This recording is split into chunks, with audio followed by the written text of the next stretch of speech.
Bye. I'm down. I can't see. Music go. Welcome everyone to the social van. Feeling Kyle sick of the bullshit. So here they are, reppin' C+, ready to turn every podcast to dust. So sit down and shut the fuck up, cause when in doubt, fuck your couch. Welcome everybody to the social vent. Yeah. What up, y'all? This is KMB The Sexy Ninja in the place to be as always. So I got a special guest here. I'm excited. Will you introduce yourself, good sir? Yeah, this is Man Kru, pro wrestler, rapper, and music producer. I saw the wrestling and, checking out your background while I was trying to get some information. And I want to jump on the wrestling part. Like, how, with what's going on with everything right now, are you trying to find work still trying to wrestle, or? I haven't wrestled for like going on 3 years now, man. I've been just kind of letting my body heal from all the wear and tear and damage that I sustained over the years. Like even before the COVID, like I was taking time off, but last year I was supposed to come back to wrestling. I was going to debut the first time I ever worked. It would have been the first time I ever worked for All Japan Pro Wrestling. I'd worked for like 20 something companies in Japan already, but I'd never worked for All Japan Pro Wrestling, and to me that was a really big deal. And then the COVID kind of fucked that up for me, so I just focus on more, less harmful physically creative endeavors, I guess you could say. I feel you there. I used to wrestle as well, and I haven't seen a ring in like I think about 3-4 years, and I understand letting your body heal and all the your body is just it took so much in that ring, and people are like, oh well, wrestling's fake. I'm like, well, you take a bump in that ring and then we'll talk. Legit, bro. Like everybody says wrestling's fake. I'm like, well, shit. Ask my motherfucking MRI results if it's fake. You know what I'm saying? So with wrestling and everything like that, and with the music, how did you go about working with ICP like that? And what's awesome and dope is ICP's Yum Yum's Lore being #1 hip hop album. That's crazy. On iTunes, yeah. I don't think it is anymore though, but it was there for a little bit when it first came out. Yeah, I was pretty happy about that. I never thought I'd be involved with anything like that, like musically speaking. Man, I've been making music for, I'd say about, I think I recorded my first demo in 2002. So I've been wrestling for like, since I was 17 years old. I'll be 38 in a couple days. And so like I've been wrestling for like since 2000 and making music since 2002. So like a little over 20 years I've been in like the arts and entertainment, you know what I'm saying? And then like simultaneously I did both for several years because I was like, whoa, if one doesn't work out, maybe at least I'll make it at the other one or something. So that's how it started, like with me making music and wrestling. And I wasn't making beats at first. I was getting beats from other people. I started out like with music, just being an MC, just being a artist. And how it came to be that I started working with ICP, like I was a mark for ICP since like 1997. And I always wanted to work with them, and they were the ones that basically inspired me to be an artist. And I started making beats in 2004, but they sucked, so I just like got beats from other producers, and I actually made a 4-song EP produced by Mike P and Fritz the Cat like back in 2007. I bought like 3 beats off each one of them and only used like 2 from each of the batch of beats I bought from him. But anyways, how it came to be, I work with ICP is I just hit up Violent J on the Cameo app. Where you like buy happy birthday videos from celebrities and stuff like and happy anniversary and all that good shit. So they had an option where you can like message him for like $10. So I spent like $30 sending him 3 messages. And I was just like, at the time I was kind of depressed and because I had just put out a new album and nobody gave a fuck about it, and I poured my heart and soul into like producing it, and I wasn't able to go out and like hustle like I used to because of the COVID shit. And so I was just like, well, I got these beats left over that I'm never gonna use, so I just hit up Violent J and offered them some free beats. I was like, hey man, I don't know if you remember me. I met you like 10 years ago and at the gathering, like at the JCW stage, because I had worked for their wrestling company at that gathering, the 2011 gathering, which you probably don't even remember. But I told him, I was like, I became a pretty talented producer, and I got some beats for you. I'll give them to you. I won't charge you nothing, man. And so he gave me his email. I was like, yeah, man, send me some fire.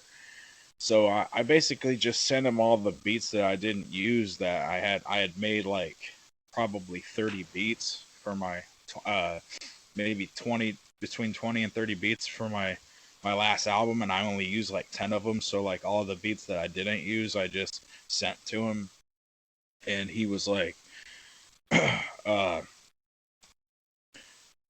these beats are pretty dope, man, but it's not our style.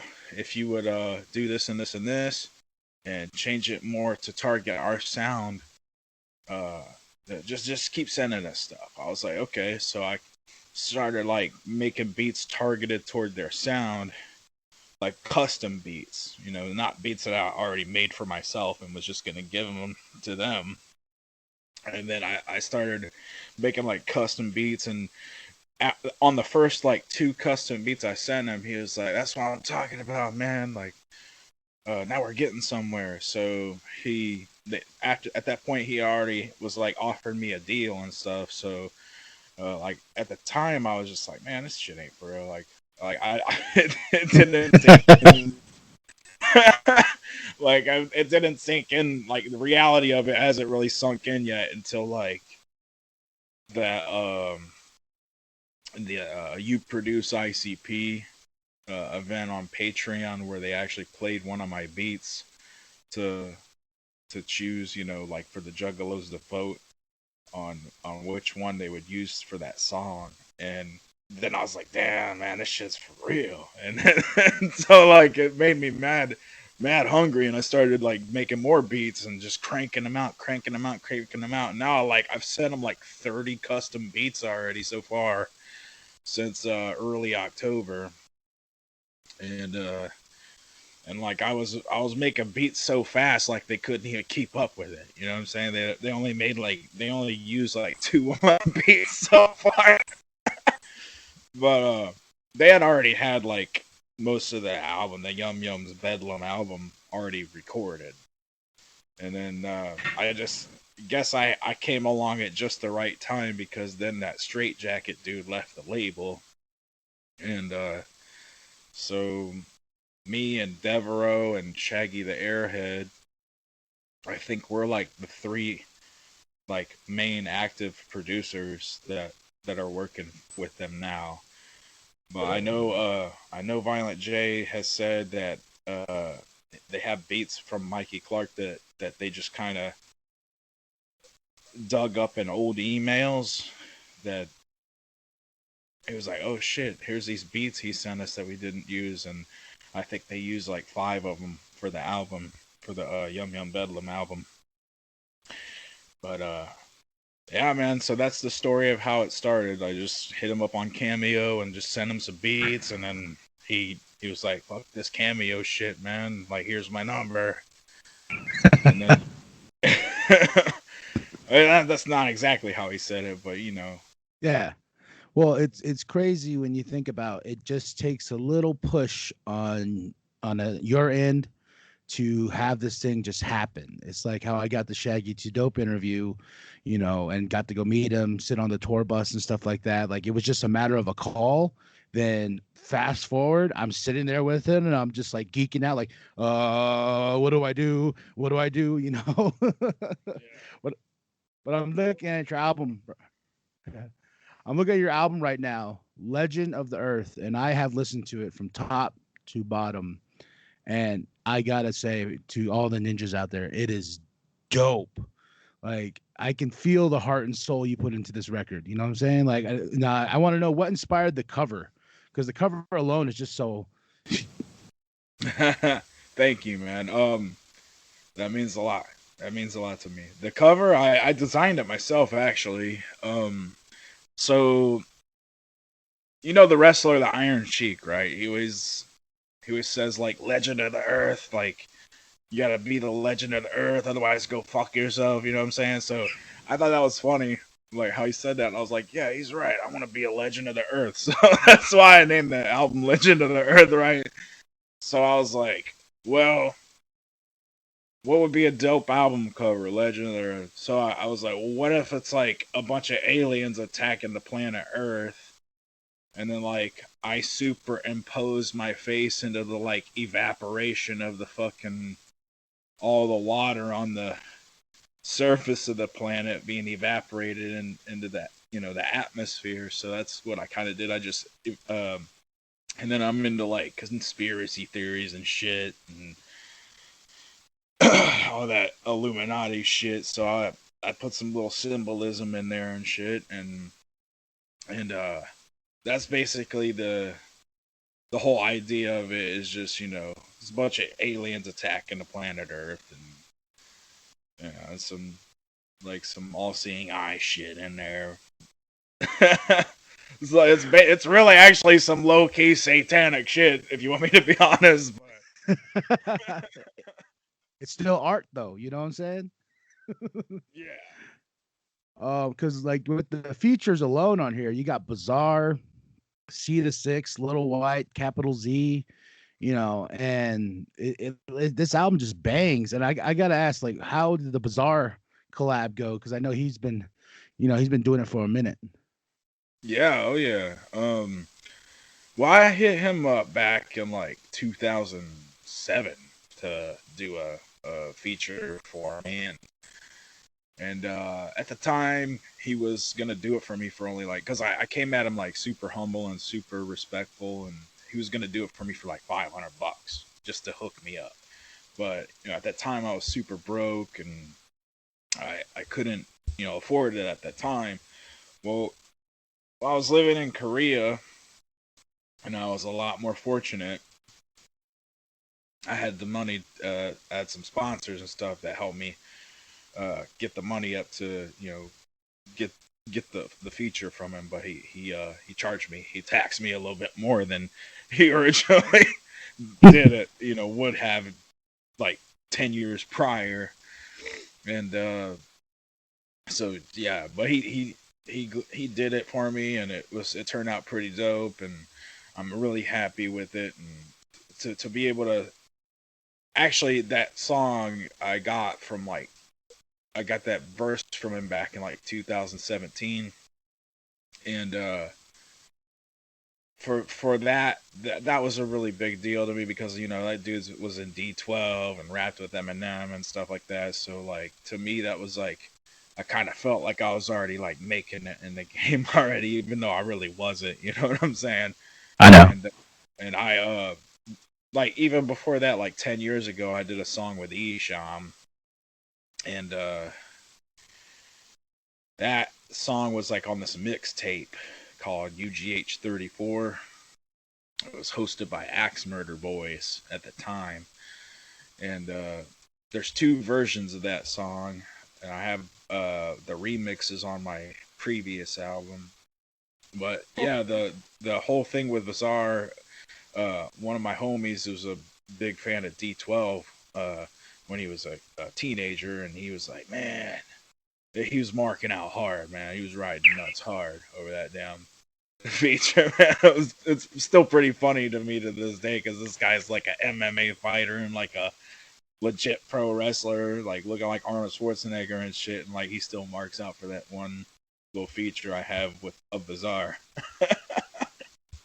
Well, it's dope. It's forever in your history. It's forever in, and like working with like Little White. I actually I think I opened up for him one time, Little White, and then seeing Seed of Six, that's just dope on its own. And I I like I said, I wish this album is blows up after this. This is what I'm hoping. Is just all these ninjas that are listening, they go check out this album.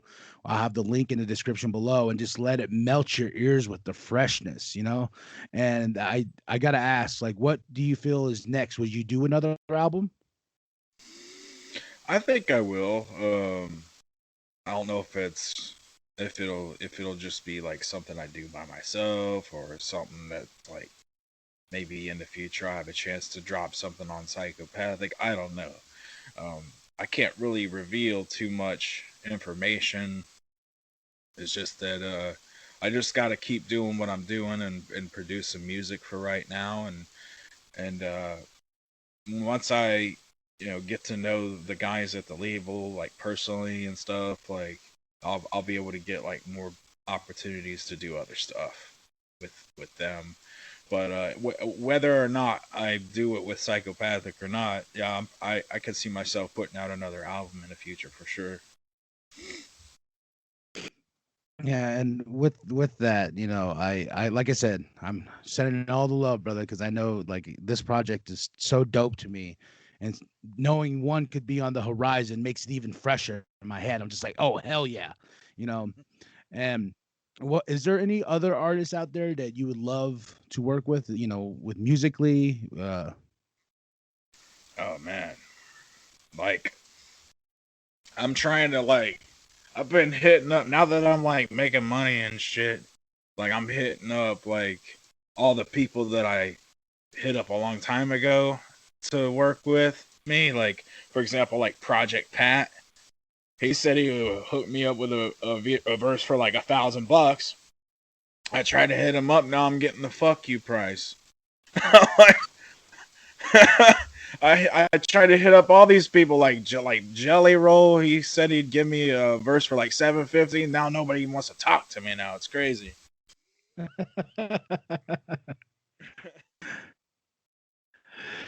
oh, the fuck you price. Yep, I know when. Yeah, when we have guests on, and usually they give me a fuck you price. I'm like, wait, what? I asked you to be on, but okay. um, Crazy man.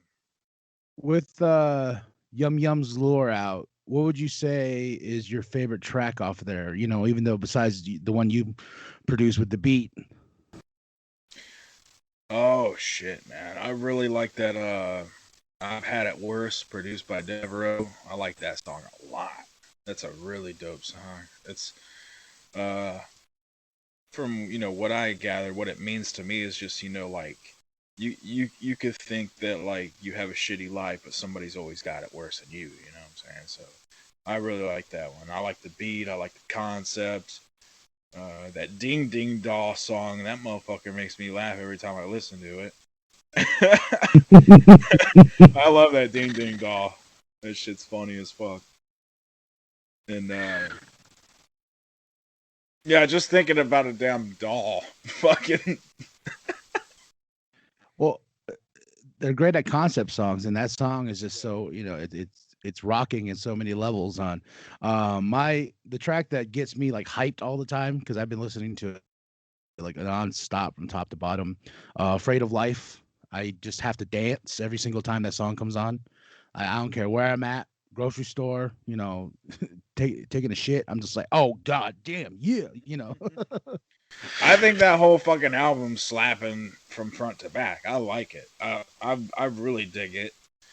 I actually texted my own Jazz like, man, this shit slaps, bro, or something like that. But he never messaged me back. But but I let him know how much I liked it, how much I appreciate being a part of it. Yeah, and Bewitching, it's the way they put that song together on top of the beat. I'm just like, it's it's old school ICP, you know, and that's saying something upon itself, like especially with your work being on it and how it introduces the album. Dude, that blew my fucking wig off when I listened to it, and the first fucking thing that comes on is some shit I produced. I was like, what the? Yeah, I was pretty happy about that. I mean, shit, they must think that beat's pretty dope if they make it the intro, you know? Yeah, and introducing a Joker's card, pretty much. You know, that's legendary upon itself. And I know we have Yum Yum Bedlam on the horizon, and we also I know Violent J said there's dropping like 3 or 4 EPs, like the seeds of Yum Yum. And I know you probably can't say much, but He calls it the seeds of the Yum Yum, but I think what he meant to say is like the sprouts of Yum Yum.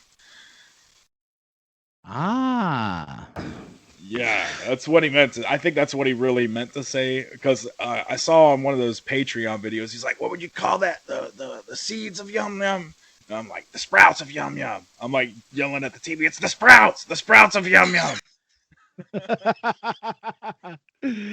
well, with the sprouts of Yum Yum, the I know you guys are probably already working in that. Are we gonna hear future Man Kru beats? Oh yeah, absolutely, man. There's just on the Yum Yum Bedlam. I think they've used 2 of my beats so far, so I'm pretty sure the other one's gonna be on Yum Yum Bedlam. And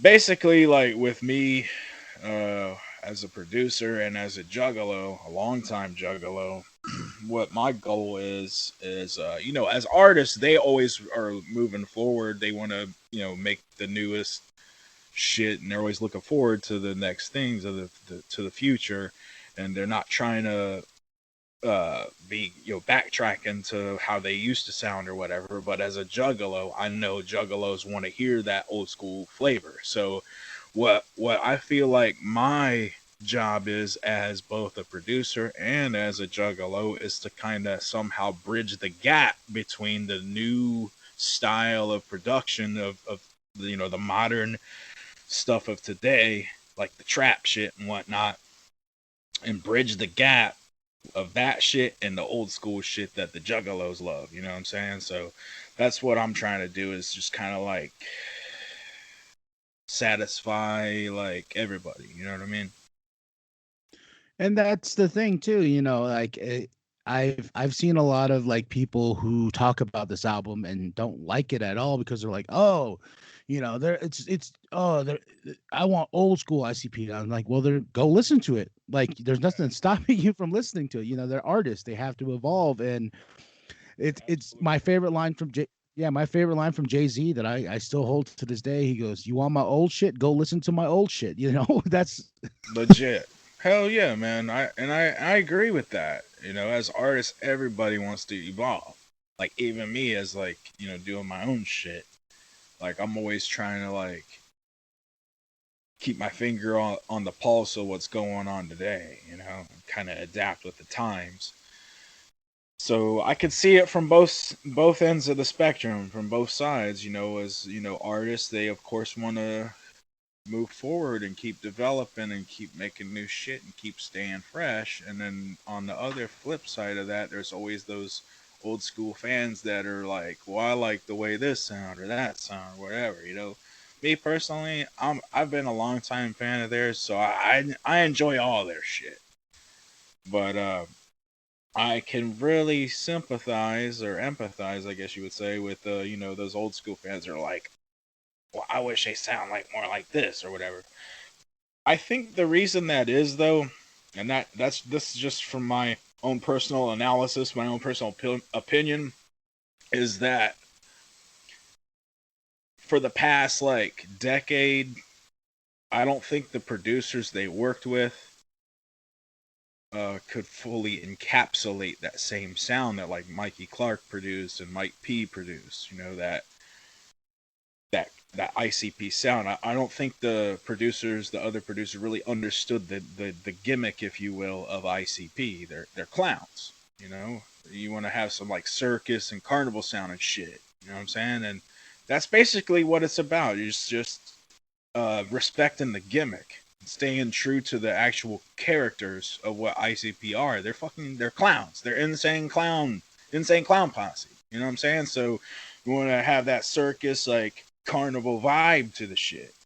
And I think a lot of that has been in the past 10 years. A lot of producers really didn't really know how to really fully encapsulate that sound. You know what I'm saying? Oh yeah, it's like after, when the Wraith dropped, it was just a whole brand new sound. And then going forward, to the Tempest and this and that. But I just feel like Insane Clown Posse has always adapted really well. And I've stated it before. I don't believe there's a bad ICP album out there. I love everything they do because they know how to school the game and understand. Like when I hear them on some trap shit today, and I'm just like, oh my gosh, you do this better than any other person that's coming on it. Oh yeah, I love that fucking that Killjoy Club, man. That shit's fucking fire, man. And Uh, dude, that fucking Otis, dude, like that motherfucker fucked up, bro. Because like he had it made. He like as much love as they were showing that guy, man. Shit, I don't want to bring up that kind of shit, but like I'm looking at that Killjoy Club and like you look how much love they showed that motherfucker. Like letting him be a part of that shit. That's like an epic, two different epic legendary brands coming together, and then they let this fucking asshole be a part of it, and then look what he does. Look how he thanks him, and then I've always said that of like all the any artist or producer that's ever like took advantage of them and hurt them in any kind of way. I always look at that as like these motherfuckers put you on, and this how you thank them. You know what I'm saying? Like I could never do that, man. Like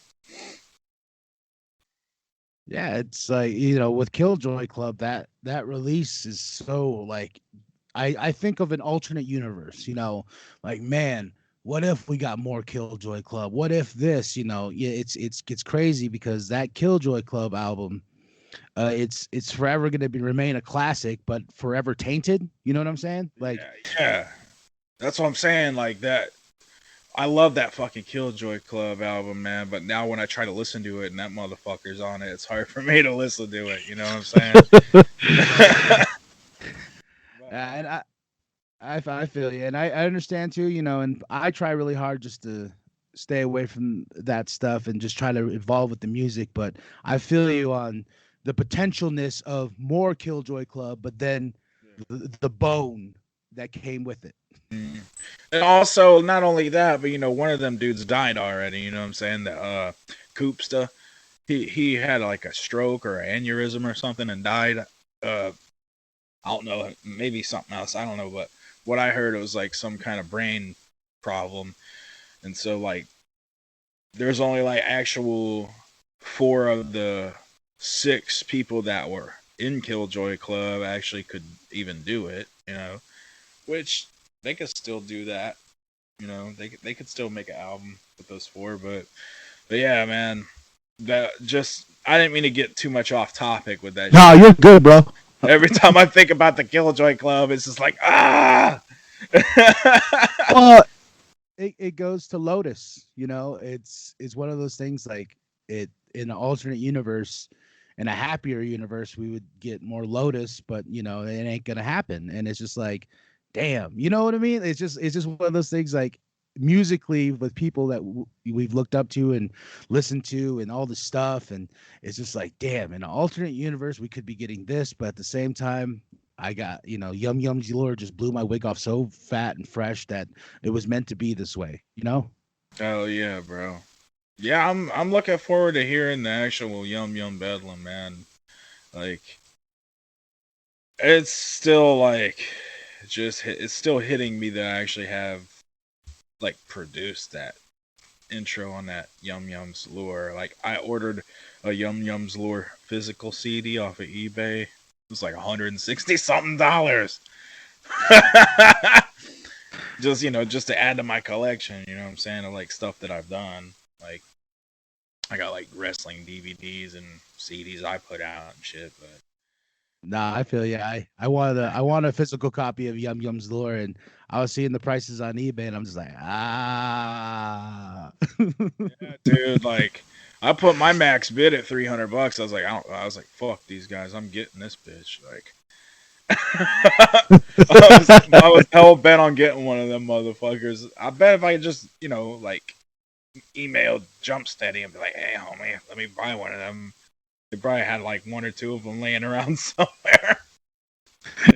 But still, it forever. And what's cool too is those are numbered, and they have the signatures on them, and that's dope and fresh. And it kind of made me sad when I see them on eBay, and I'm like, oh, what ninja is trying to get rid of this freshness? You know what I'm saying? Like, you, uh, yeah. So like, I missed out on the Yum Yum's Lure release and for the month of December, but it's on my radar, and I follow Psychopathic Museum, and there's always people posting there like, who wants to buy this shit?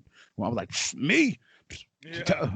Dude, I saw one on there, bro. It was like, buy it now for $250. And I was like, what? And I will say that this is the first time I do not have a physical copy of something with, ICP related. And it breaks my heart because I'm just like, and I'm not, of course I listen to Spotify on my phone, but it's having the physical CD, it's a must, with every ICP release. It's a must to go through the booklet and stuff like that. But one day I'll be on here like, look, I got it. I had to grab some dude's ass, but I did it. I know what you mean, man. Like, yeah, I just had to have one of those things, especially if I was involved with it. But yeah, bro, those things are worth money just because they're super rare of only 5,000 each. You know what I'm saying? Somebody put fucking one of my CDs on eBay I saw recently. Probably one of my homies from Alabama. I saw whoever put that on there is from Alabama. And there was only like 100 physical copies in existence of my last album because I just got like a short run of them. But the person that put that on eBay was like, "There's only 100 copies." Well, I could just easily like order 1,000 copies right now. You know what I mean? But, Well, I would love a copy of your record like that. That would be dope for my collection, just because I love that album so much. And yeah, I remember I saw a post you did on Facebook like, "Hey, what my shit's on eBay." yeah. Um, if you send me your email, man, I'll send you some stuff, bro. Like, I could send you some wrestling DVDs and a couple different albums, and I wouldn't. Hell yeah, I'm a huge wrestling mark. So, Hell yeah, bro. Me too. so are you with wrestling? Let's go a little bit of that. Like, who is your ultimate favorite wrestler of all time? Ooh, damn, that's a tough one, man. Right? I mean, every time somebody asks me that, I don't know what to say. Like, because there's so many of them that I like. But if I had to like just say one guy, I had to say Bam Bam Bigelow. That when I was a kid, that was the dude. I was like, Bam Bam Bigelow, that guy's bald head. He's got the tattoo on his head. At the time, I was like, who's fucking crazy enough to put a tattoo on their head? You know what I mean? Right? Now, it ain't no big deal. Everybody's got fucking tattoos all over their face and on their head and shit. But at that time, nobody had that shit. And his look was great. Yeah, Just yeah. And he was such a physically gifted athlete to be that big, that heavy, be that big and fat, and be doing moonsaults and shit off the top rope. Like, I was like, I want to be like that guy. So it's kind of weird because the first time I went to Japan to wrestle in 2012, everybody was calling me Bigelow. They're like, Bigelow, Bigelow, Bigelow. I'm like, why they call me Bigelow? Well, I guess because I look like Bam Bam Bigelow. At the time, I had a bald head. I was big. I was kind of fat. I'm doing moonsaults off the top rope and shit like Bam Bam Bigelow, and I have tattoos, so they're like, "Oh, Bigelow." So, but after a few months of me being there, they stopped saying Bigelow and just called me by my name, One Man Kru. But at first, they were calling me Bigelow, and it kind of pissed me off at first. It was like, I'm not fucking Bigelow. Yeah, that's awesome, man. I'm looking to get back in the ring just because I miss it. It's just something that I feel like it's necessary for one more run. You know, just one more run. Yeah, me too, man. Like I'd like to. I had actually thought about just like not wrestling again, ever again, but It's in you. like, it is, man, and like the last thing that I want to do like in my career is like win like a major title, like with one of the not necessarily like WWE or AEW or anything like that, but I'd be like, you know, content with just like winning the CZW title or the JCW title or something. You know, like that's like one thing that would like lure me out of retirement is like somebody like teasing me like, hey, you want this carrot dangling, this title belt? You know what I'm saying? I'll probably get back in the ring for a title run. You know what I'm saying? Wouldn't take much. I would say I don't want to start rumors and fires at this, but I was just like, all right, let's check this out. KMB The Sexy Ninja versus One Man Crew, Gathering of the Juggalos, winner takes all, brutal, falls count anywhere. I'll go through a burning table. Yeah, that ain't up to me, man. But I know. Yeah, I world trying to get a nut.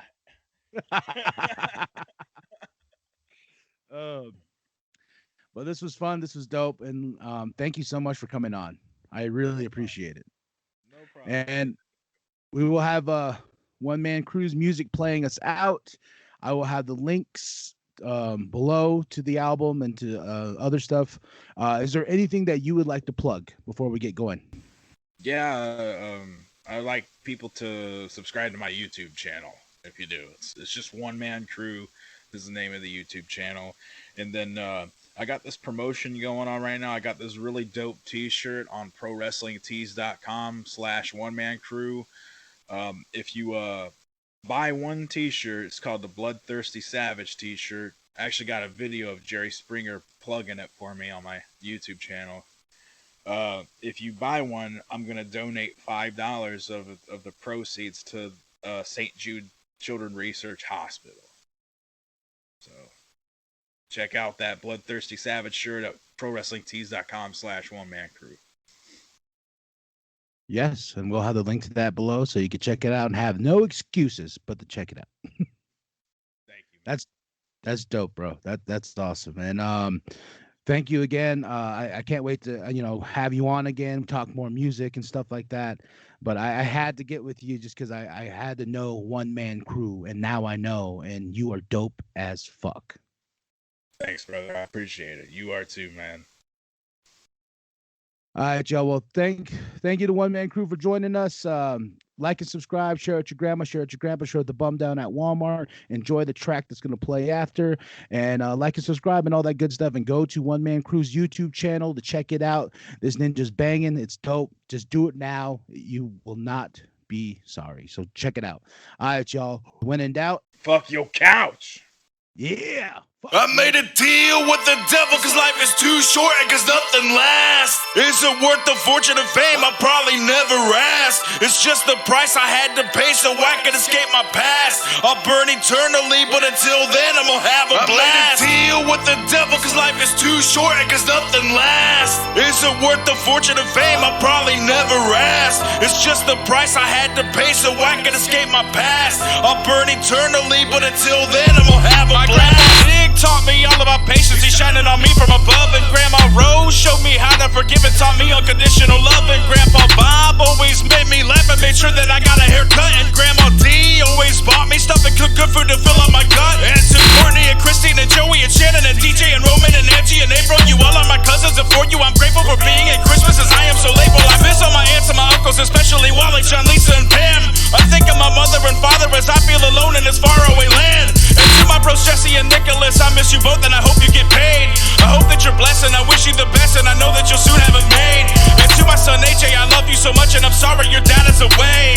I am your #1 fan and I pray for your happiness and your success every day. I'm sorry for making so many mistakes and I'm sorry for causing you pain, because you were the ones who I want to make proud and I can't get it out of my brain. I want to make up for the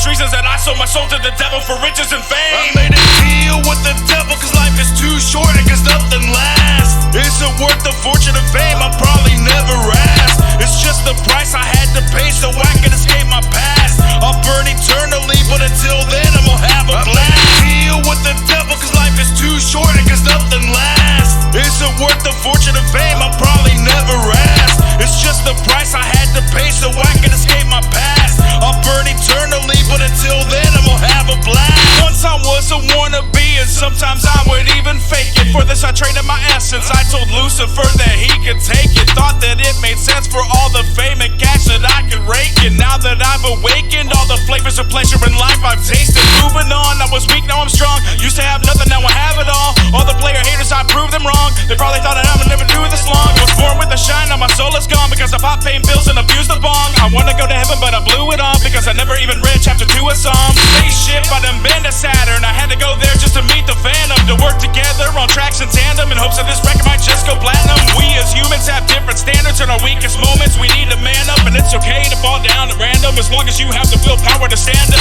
Destiny has its own way of correcting mistakes in our lives that we make, and it's never too late to repent of our sins, and then God will forgive and forget and let you in the gate. Because Jesus Christ died on the cross for our sins and transgressions and hatred we battle within. And I'm telling you this cause it's too late for me, but for you when you die, paradise will begin. I made a deal with the devil cause life is too short and cause nothing lasts. Is it worth the fortune and fame? I probably never asked. It's just the price I had to pay so I could escape my past. I'll burn eternally, but until then